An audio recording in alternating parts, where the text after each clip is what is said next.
This is what I do twice a year. I put a magazine together for the Architectural Conservancy of Ontario. See? That's me.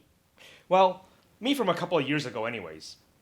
This season's issue is on heritage and sustainability, and I learned that old buildings can be more environmentally friendly than new ones. Nearly 30% of Canada's landfill waste comes from construction and demolition. The Leslie Street Spit landfill in Lake Ontario is a good example of that.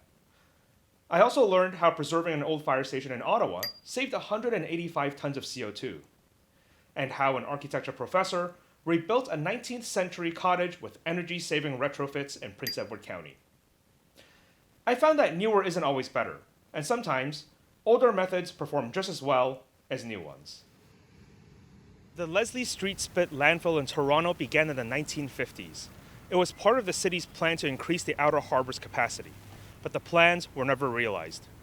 So, decades of construction waste piled up on the shores, and the spit is now a leisure trail, called the Tommy Thompson Park. The landfill is still growing, largely because owners have the automatic right to demolish buildings. Until we end the right to demolition, we're going to see construction materials go to waste.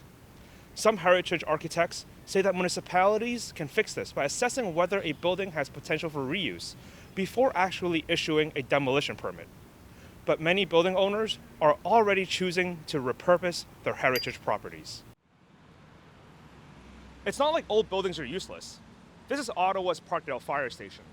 After being decommissioned in 1986, it was repurposed into commercial rental property. The Athena Sustainable Materials Institute here in Ottawa did the math.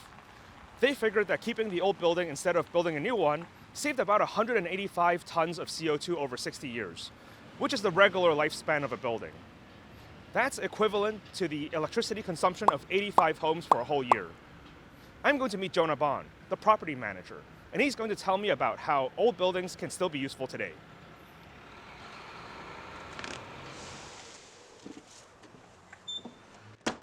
The most amazing thing about this building is really that it's not just a showpiece, it's actually very usable. It's seen many uses over the years, from massage therapy parlor to an event gathering space to pure office space. Once the renovation is complete, the Better Business Bureau will be using this as one of their Ottawa and Eastern Ontario offices. I believe the ground floor will be a space for social gathering, events, some collaborative working, and the second floor will be more traditional office space.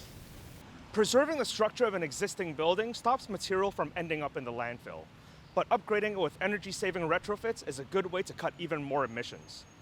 After all, 12% of Canada's carbon emissions come from building operations.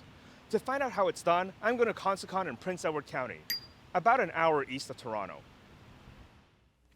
Griffin Cottage behind me used to stand in Ancaster, just outside Hamilton, but it was moved here in 2010 to save it from redevelopment, and the owner rebuilt it with green retrofits. I'm going to meet her to find out more.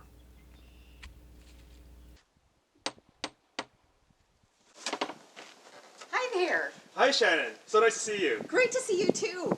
Shall we go to the porch? Yes, that's a wonderful idea. Okay, let's go. The common misunderstanding is that old wooden windows are no good, and that's because they are leaky. Well, my average for hydro and heating, a house this size, is $250 a month. Those windows will be good for another 200 years. When you come across an old house, if you can somehow renovate it, or if you have to take it apart and rebuild it, the wood that you use, the materials you use, are going to be so much better than the ones that you can buy now. It's going to be old wood. So what used to happen is trees would grow and they'd have a very hard time, getting enough water, getting enough light. So the fibers are really close together. You could find all the material in this house 200 years later is still dimensionally stable.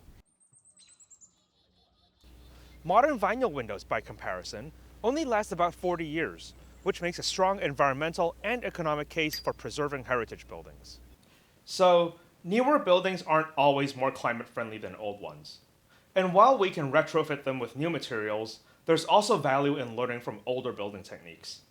Taking the best from the new and the old can reduce our carbon impact.